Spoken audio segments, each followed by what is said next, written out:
시편 46편을 보도록 하겠습니다. 시편 46편 1절에서 11절까지 말씀을 보도록 합니다. 하나님은 우리의 편안처시요 힘이시니 환난 중에 만날 큰 도움이시라. 그러므로 땅이 변하든지 산이 흔들려 바닷 가운데 빠지든지 바닷물이 솟아나고 뛰놀든지 그것이 넘침으로 산이 흔들릴지라도 우리는 두려워하지 아니하리로다. 한 시내가 있어 나뉘어 흘러 하나님의 성 곧 지도나신 이의 성소를 기쁘게 하도다. 하나님이 그 성 중에 계시면 성이 흔들리지 아니할 것이라. 새벽에 하나님이 도우시리로다. 문나라가 떠들며 왕국이 흔들렸더니 그가 소리를 내심에 땅이 녹았도다. 만군의 여호와께서 우리와 함께 하시니 야곱의 하나님은 우리의 피난처시리로다. 와서 여호와의 행적을 볼지어다. 그가 땅을 황무지로 만드셨도다. 그가 땅끝까지 전쟁을 쉬게 하시며 활을 꺾고 창을 끊으며 수레를 불사르시는도다. 이르시기를 너희는 가만히 있어 내가 하나님 됨을 알지어다. 내가 문 나라 중에서 높임을 받으리라. 내가 세계 중에서 높임을 받으리라 하시는도다. 만군의 여호와께서 우리와 함께 하시니 야곱의 하나님은 우리의 피난처시리로다. 셀라. 아멘. 지난주처럼 각 가정에서 예배를 드리시는 분들은 이제 좀 힘들지만 이 고비를 잘 넘기실 수 있도록 여러분들이 하나님 앞에 기도가 필요합니다. 더 나아가서 또 감사해야 할 것이 있습니다. 옛날 초대교회 때에는 핍박을 받고 산으로 굴속으로 들어가서 몇 명이 모여서 당시에는 제대로 된 성경도 없이 하나님 앞에 예배드릴 때도 있었는데 오늘날은 이렇게 방송을 통해서 함께 예배를 드릴 수가 있다는 것 자체만 가지고도 오늘 하나님 앞에 감사를 해야 할 것입니다. 우한 전염병을 이겨내기 위해서 여러 가지 방법들을 많이 사용하고 있습니다. 엊그제 신문에 보니까 지하실을 만들어 외부 사람들과 접촉하지 않는 것이라고 해서 혹은 외딴섬으로 피난을 가는 것도 하나의 방법이다. 그래서 지하실 그 탱크를 만드는 데에 그 주문이 엄청나게 많이 밀렸다고 하더라고요. 근데 그 비용이 만만치가 않아요. 몇만 불이 아니라 50만 불에서 500만 불까지 있다고 하더라고요. 뭐 이제 섬에 가서 윗단섬에 가서 있는 것도 비용이 만만치 않은데요.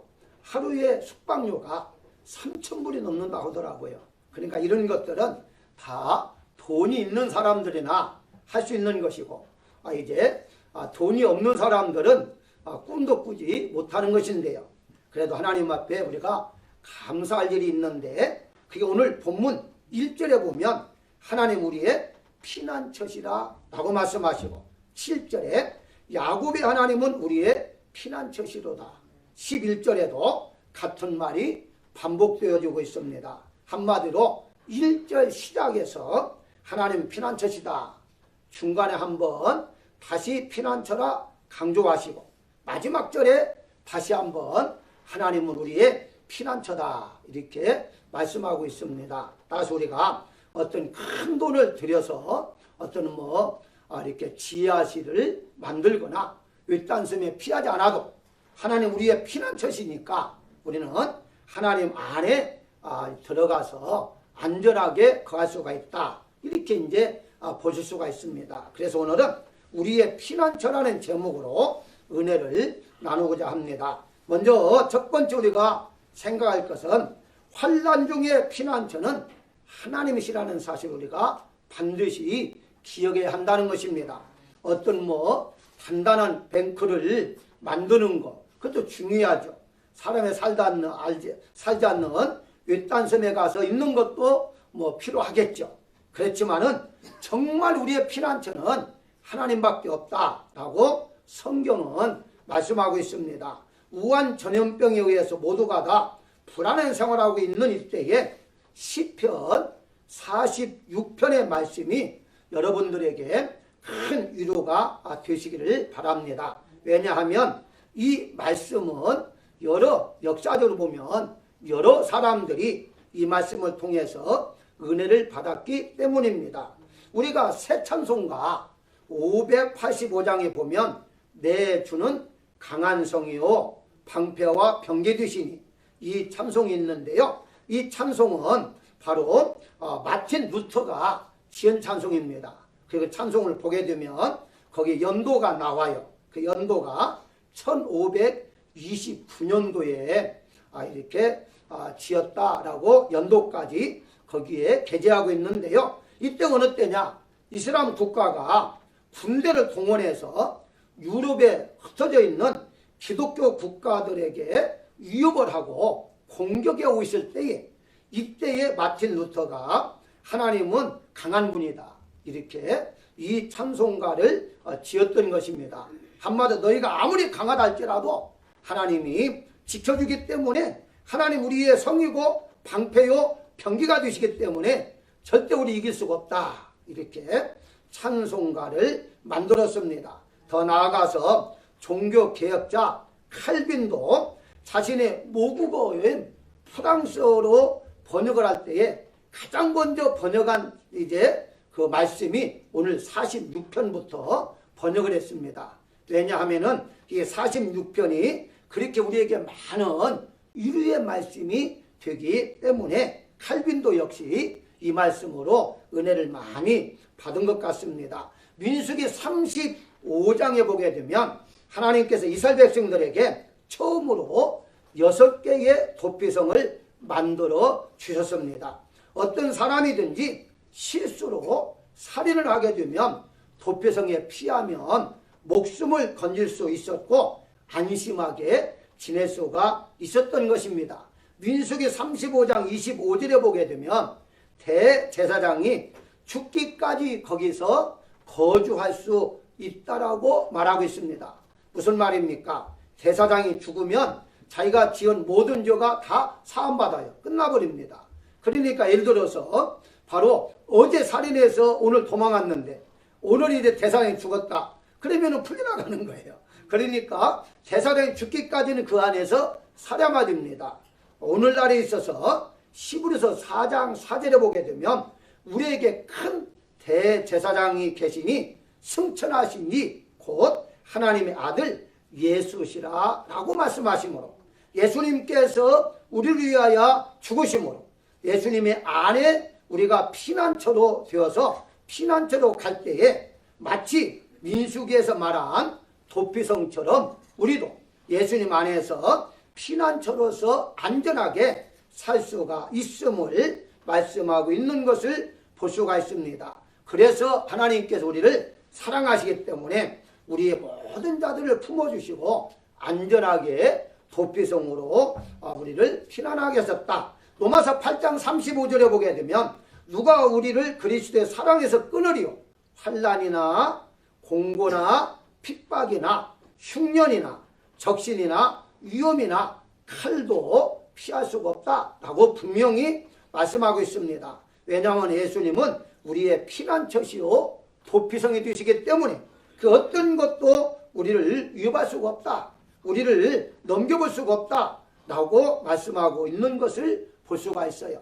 시편 18장 1절에 보게 되면 나의 힘이 되신 여호와여 내가 주를 사랑하나이다. 얼마나 많은 분들이 이 구절을 외우고 있습니까? 그저 나의 힘이 되신 여호와여 내가 주를 사랑하나이다. 늘 우리의 입술로 주님을 사랑한다고 고백할 때마다 하나님께서 우리를 지켜주시고 인도하시고 보호해주고 있다는 사실을 우리가 믿어야 할 것입니다. 우리뿐만 아니라 잠언서 14장 26절에 보게 되면 여호와를 경유하는 자에게는 그 자녀들에게 피난처가 있으리라 라고 말씀하시므로 본인뿐만 아니라 온 가족까지 마치 노아가 의인이라고 인정을 받았는데 노아 온 가족이 함께 구원을 받은 것처럼 하나님은 우리 나 한 사람뿐만 아니라 우리 온 가족 전체를 하나님께 피난처로 삼아주시고 보호해준다는 사실을 우리가 믿어야 할 것입니다. 그래서 잠시 우리가 원래도 예수님의 피난처로 우리가 그 안에 살고 있지만 실질적으로 우리가 이제 피난처 되신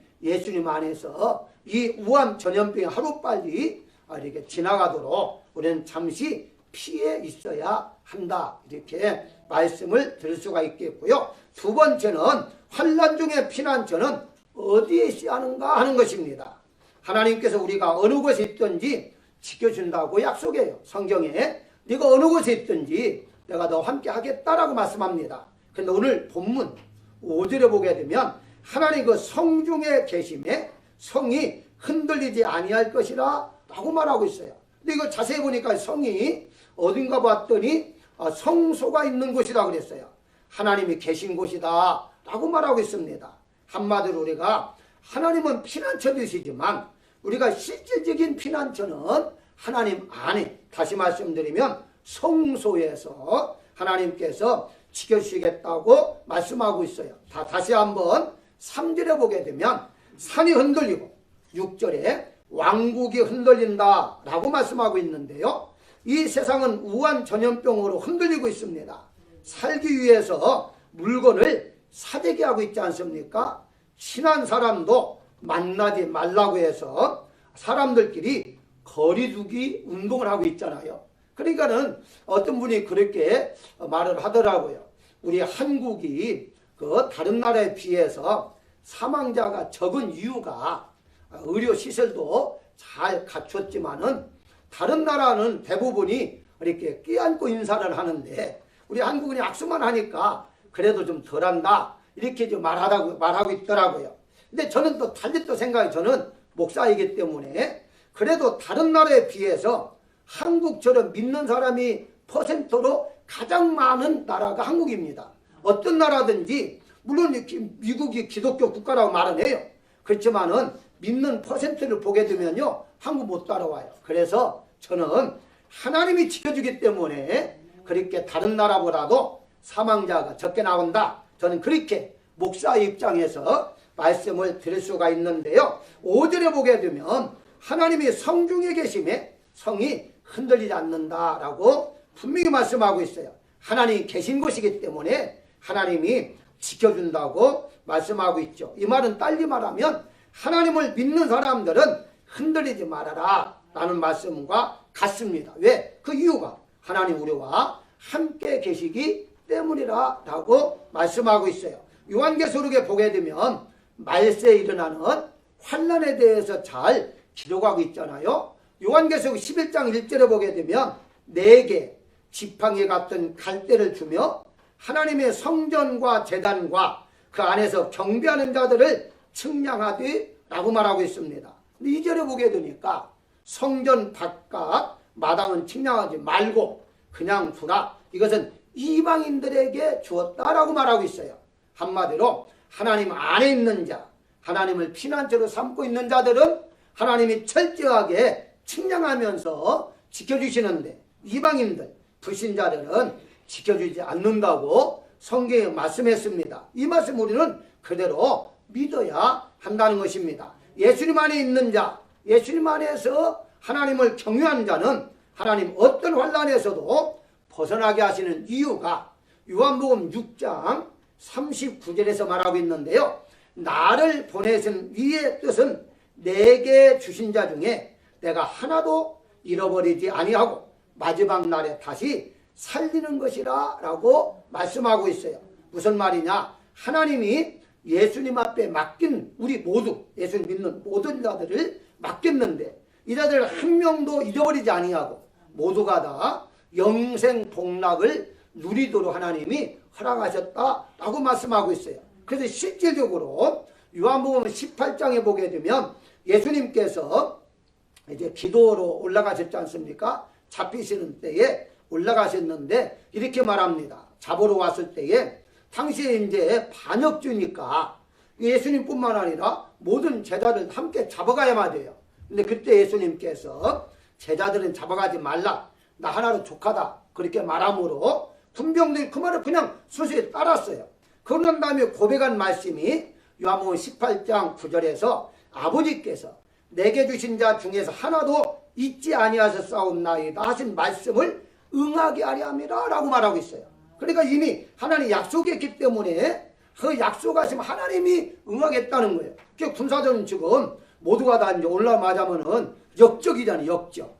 역적인데 역적은 우리 한국도 그렇고 어느 나라든지 역사에 보게 되면 뭐 삼족이니 부족이니 아니면 한 가문을 완전히 멸망시켜버렸거든요.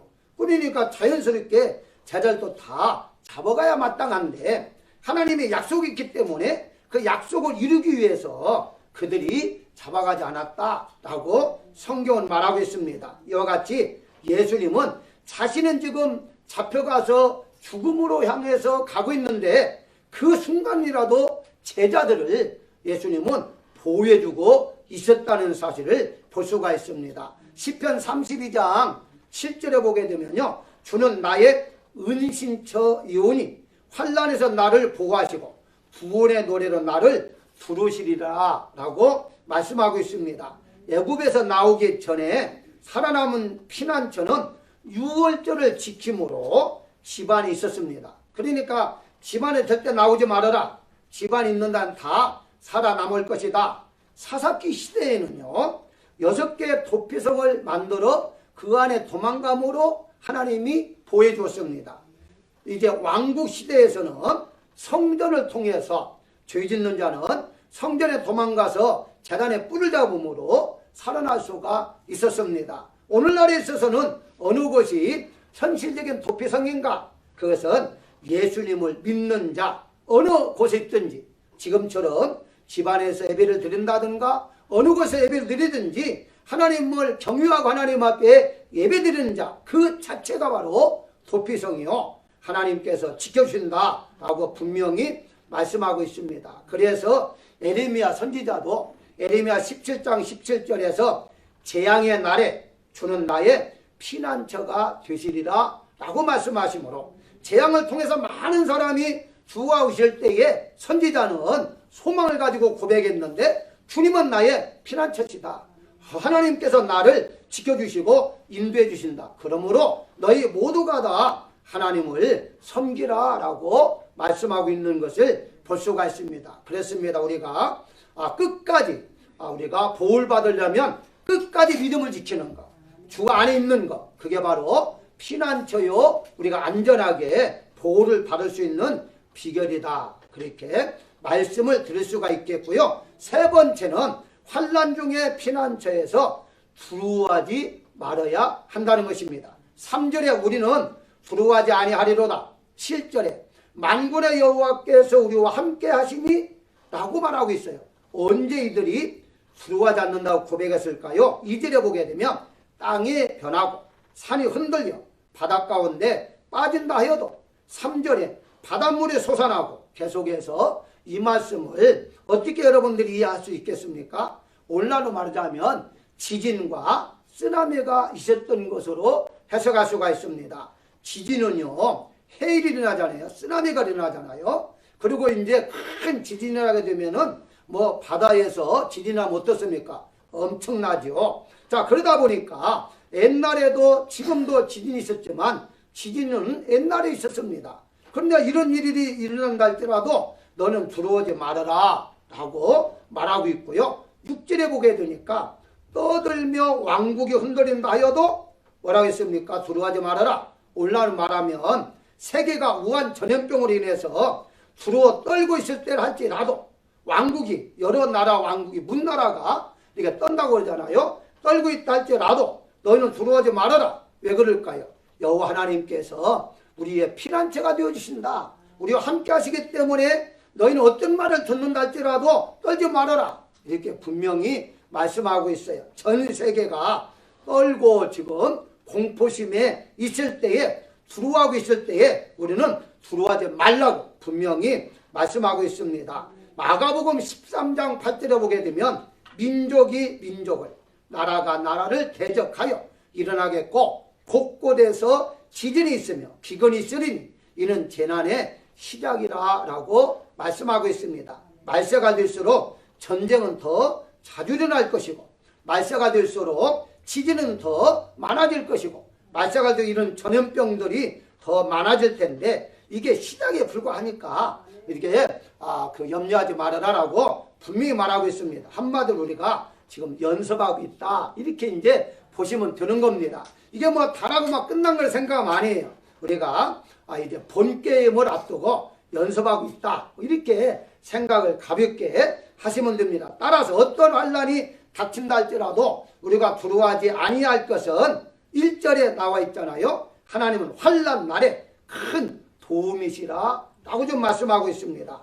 환란 날에 하나님께 우리를 도와주시기 때문에 우리는 두려워할 필요가 없다고 분명히 말씀하고 있어요. 이 피난처라는 말을 다른 말로 번역하면요 대피소 이렇게 번역하기도 하거든요. 혹은 은신처 이렇게 말하기도 합니다. 요즘 이제 언어로는 대피소 할 때에 금방 아마 이게 이제 단어가 느낄 거예요. 하나님께서 여러분들을 대피소로 피하게 하시고 도와주시기 때문에 우리는 두려워할 필요가 없다. 이제 도피성이 바로 오늘날로 말하면은 대피소와 같은데 살기 위해서 막 달려가서 도피성 안에 들어갔으면 안심하고 이제 살았다. 그래야지 그 안에 있으면서도 언제 나 죽을지 모른다. 뭐 공포에 떨고 있으면 그것은 지금 도피성에 들어간 게 아닙니다. 그냥 밖에 있는 것과 똑같아요. 안에 들어가면 살았다고 기쁘고 즐거워야 할 입장인 것처럼 하나님께서 여러분들의 피난처, 하나님께 여러분들의 대피소로 만들어 주시겠다고 말씀하셨다면 이제 너는 더 이상 두려워하거나 놀랄 필요가 없다는 거예요. 왜냐하면 안전하게 하나님께 우리를 대피소로 피하게 하셨기 때문입니다. 더 한 가지 말씀을 드린다면요. 바닷가에 가면 방파제라는 게 있습니다. 이 방파제는요. 아주 견고하게 만들거든요. 특별히 큰 파도가 치는 데는요. 방파제가 다른 데보다 더 아주 견고합니다. 왜 방파제를 만들죠? 방파제를 만드는 이유는 파도가 넘어서 바로 육지에 물이 넘어오지 아니하도록 그러기 위해서 막아놓는 거예요. 한마디로 큰 태풍이 불어올 때에 이제 파도가 넘어오지 않도록 막아놓는 것이 방파제라는 사실이거든요. 하나님께서는 하나님이 직접 자신이 방파제가 되어주셔서 그 어떠한 환난도 어떠한 풍파도 우리에게 파도가 접근하지 못하도록 물이 이제 접근하지 못하도록 막아주시는 일을 하나님하고 계신다고 분명히 성경에서 말씀하고 있습니다. 우리가 사회생활 하다 보면요 이런 일 저런 일을 만나기도 하거든요. 그러다 보니까 이제 어려운 일을 만났을 때에 대부분 이런 생각을 해요. 내 주변에 힘 있는 사람이 없나라고 생각해 봅니다. 왜냐하면 조금이나 좀 도움을 받을 수가 있잖아요. 뭐 이제 죄를 실수해서 범했다든가 뭐 이럴 때에도 주변에 경찰 없나 뭐 아니면 또 판사 검사가 없나 자연스럽게 좀 도울 자를 조금 찾는 게 우리의 인간이잖아요. 만약에 사업이 실패봤다 그러면 물질 도와줄 수 있는 주변에 경제적으로 여유있게 사는 친척이 없는가 자연스럽게 생각할 수가 있어요. 이게 바로 힘 있는 자를 찾아보는 것이거든요. 제가 군대 입대할 때에 이제 신체 검사를 받습니다. 입대하기 전에 받는데 마침 옛날에 좀 이렇게 어렸을 때 형하고 따르던 형이 거기에 검사관으로 계셨어요. 뭐 반갑게 인사하면서 저보고 귀에다 그러더라고요.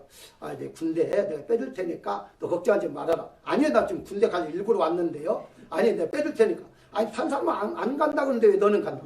옛날에는요, 힘 있는 사람들은요, 다 힘 있어서 군대 안 가고 다 빠졌거든요. 그게 이제 소위 말하는 빼기라고 하잖아요. 빼기라고 이렇게 말하는데, 빼기라는 말이 이제 좀 배경이라는 말인데, 그래도 저는 이제 우기고 그냥 간다고 해서 저는 군대를 잘 마치고 나왔습니다만은, 어쨌든 그 공무원, 하급 공무원이거든요. 검사관들이. 그 헌데 하급 공무원들, 물론 의사도 있습니다만은 대부분이 이제 공무원들이 하거든요. 근데 그 공무원 백 하나만 있어도 군대를 안 갈 때가 있었다니까요. 그러니 그 엄청난 그게 사실은 약한 힘인데도 도리어 큰 힘이 되어줄 때가 있었던 것처럼 우리 사람도 우리가 어려울 때에 작은 힘이라도 큰 힘이 될 때가 많은데 오늘 본문에 보니까 여호와는 큰 도움이라고 하죠. 큰 도움. 작은 도움이 아니라 1절에 환난 날에 큰 도움이시라 라고 말씀하고 있습니다. 그 하나님이 바로 누구의 하나님이냐? 여러분들의 하나님이라고 성경은 지금 말씀하고 있습니다. 그렇습니다. 만약에 예를 들어서 여러분들이 어떤 물건을 좀 사려고 하는데 돈이 호주머니에 있는 걸 깜빡했다고 가정하십시다. 그러면 이제 좀 당황할 거예요. 아니, 이거 돈 있는 줄 알았는데 돈이 없구나. 당황할 거예요. 그런데 마침 호주머니에 돈이 있다면 얼마나 반갑겠습니까? 그걸 꺼내서 사면 되는 거 아닙니까? 우리가 때로는요, 어렵고 힘들다, 이것저것 세상을 살다 보니까 정말 나를 크게 도와주시는 하나님은 내 옆에 계심에도 불구하고 깜빡 잊고 있을 때가 종종 있을 때가 있거든요. 하나님은 큰 도움으로 우리의 옆에 계심을 우리가 믿어야 할 것입니다. 마지막으로 환난 중에 피난처에 우리가 할 일이 무엇인가 하는 겁니다. 내가 할 일이 무엇인가? 10절에 보니까 너희는 가만히 있어 내가 하나님 됨을 알지어다 라고 말을 해요. 아니, 환난 날에 우리가 할 일이 뭐냐? 가만히 있으라는 거예요.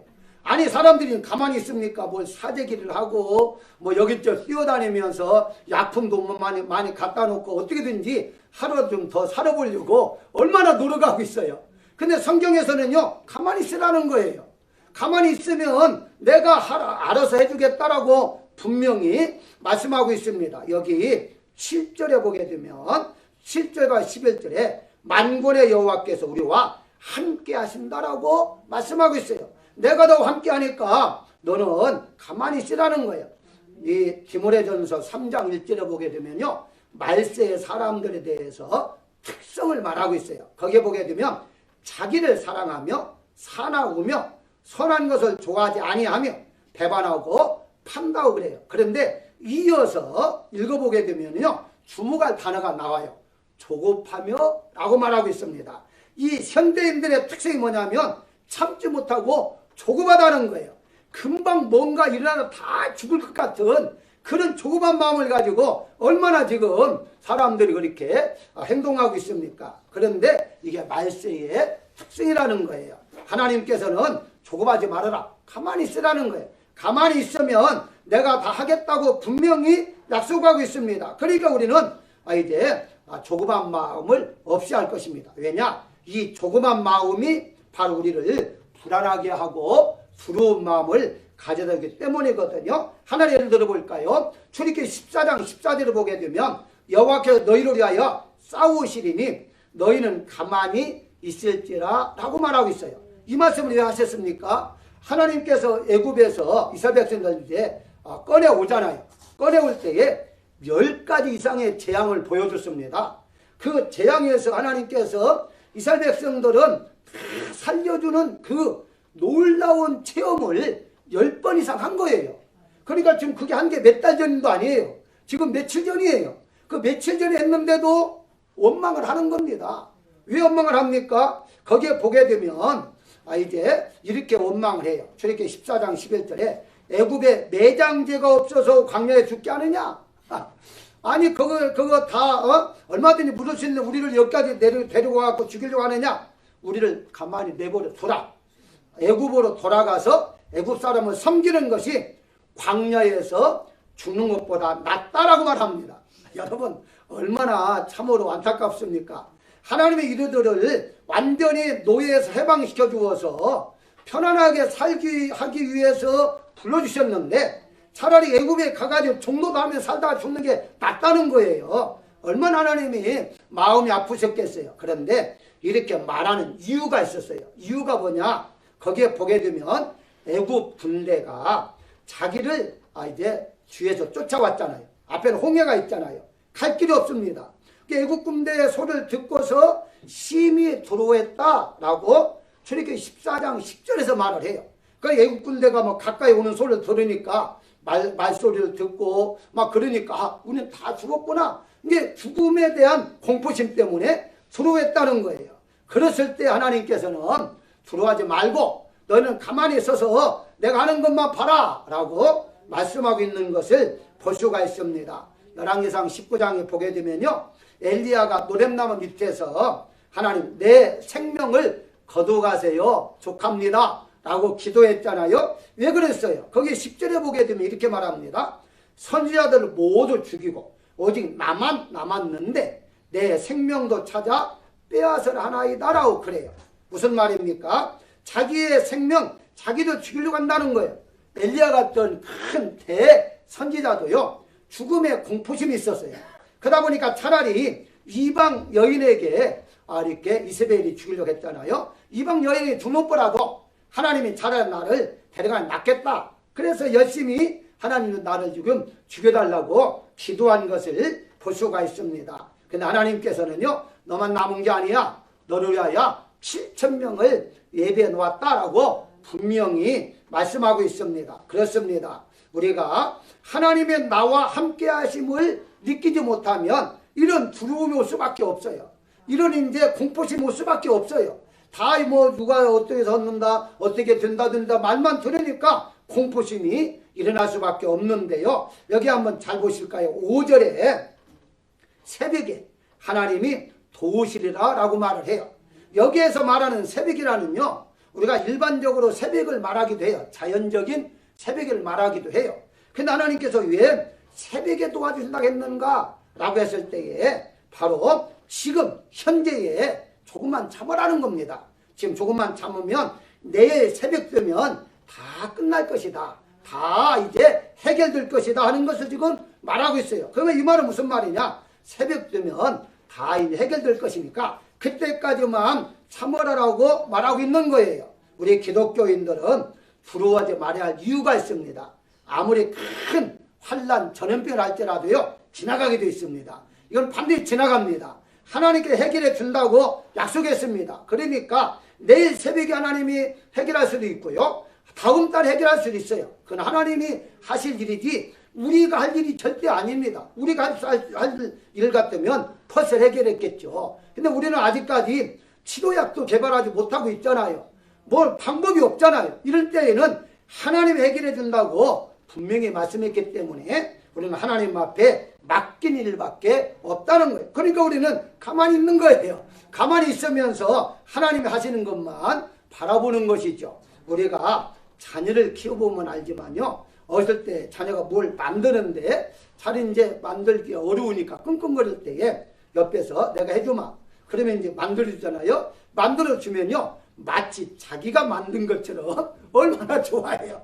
아니 만들어줬는데도 자기가 만든 것처럼 좋아하고 막 자랑도 합니다. 자기가 만든 것처럼 하나님이 그렇게 하신다는 거예요. 오늘 본문에 어떻게 말씀합니까? 내가 나의 이름을 위해서 그렇게 하시겠다는 거예요. 10절에 하나님도 말지어라 내가 문나라 중에서 높임을 받으리니 바로 내가 세계 중에서 높임을 받으리라. 온 세계가 정말 하나님은 살아계시네. 하나님은 살아계셔. 이걸 보여주기 위해서라도 내가 할 거니까 내가 해결해 줄 것이니까 너희는 가만히 있어라 라고 말씀하고 있습니다. 그렇습니다.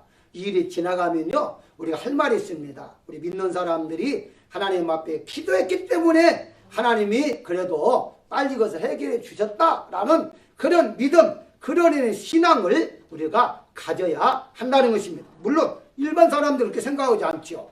일반 사람들이야 그냥 전염병 지나갔다 생각하지만 우리 기독교인들은 아닙니다. 하나님이 도와주시기 때문에 이런 일들이 가능하다 이렇게 믿어야 한다는 것입니다. 그렇다면 오늘 본문에 새벽에 도와준다는 말은 조금만 참으라는 거예요. 하루만 참으라는 거예요. 내일 새벽에는 일어난다는 거예요. 여러분 알다시피 홍해도 가를 때에 밤새도록 바람을 불게 해서 가렸잖아요. 아니 좀 금방 군사들이 잡아서 죽일 줄 알았는데 언제 홍해를 좀 갈라놓은 게 아니에요. 그런데 하나는 어떻습니까? 저쪽은 캄캄하게 만들어버리잖아요. 조금이라도 더 이상 앞으로 오지 못하도록 완전히 캄캄하게 난 다음에 밤새도록 바람을 이제 불게 와가지고 길을 만들잖아요. 그리고 건너게 합니다. 그때 어느 때입니까? 새벽이잖아요. 그렇기 때문에 하나님께서는 조금만 참아라. 내 이름은 해결된다. 이렇게 우리에게 소망을 주고 있다는 사실이에요. 그래서 우리는 우리가 할 일은 무엇이냐? 바로 가만히 있는 것인데 그러면 가만히 있으면 되느냐? 가만히 있으라는 말은 기도하라는 말이요, 찬송하라는 말이요, 하나님을 사랑하라는 말이다 라고 말씀을 드릴 수가 있습니다. 결론적으로 말씀을 드리면 하나님은 말씀으로 온 우주를 창조하셨고 셀 수 없는 수많은 창조물 중에 인간에게만 말씀을 주셨습니다. 따라서 하나님의 말씀을 그대로는 믿어야 하는데요. 하나님의 말씀을 우리에게 주었기 때문에 그 말씀을 믿어야 됩니다. 하나님의 말씀은요, 좋은 말씀도 가능하고요, 옳은 말씀도 가능합니다. 하나님 말씀은 아름다운 말씀도 가능하고요, 재밌는 말씀도 가능합니다. 그러나 아주 중요한 것은 하나님의 말씀은 살아있는 말씀이라는 사실이에요. 살아 운동을 한다고 히브리서 4장 12절에 하나님 말씀은 살았고 운동력이 있어 라고 분명히 말씀하고 있습니다. 하나님은 살아있는 말씀을 통해서 사망과 지금 싸우고 있다는 거예요. 바로 이 전염병은 어떻습니까? 죽이는 균이잖아요. 이 죽이는 균이 살아있는 말씀이, 생명의 말씀이 그것과 싸워서 우리를 살려준다는 사실이에요. 해로운 병균이 우리 몸에 침투에 들어왔을 때에 가장 먼저 뭐가 나타난다고 했어요? 지난번에 말씀을 드렸습니다. 백혈구가 나서서 싸우는 것처럼 바로 하나님께 날마다 여러분들을 보호하시고 지켜주시기 위해서 방패자가 되어주시고 대피소가 되어주시고 더 나아가 살아있는 말씀을 통해서 싸워서 승리하게 하신다고 약속하고 있습니다. 그렇기 때문에 빨리 지나가도록는 가만히 있으면서 기도할 따름입니다. 사랑하는 여러분들, 우리가 하루빨리 이런 고통에서 면하게 해달라고 하나님 앞에 기도하는 여러분 되시기를 주의 이름으로 축원합니다.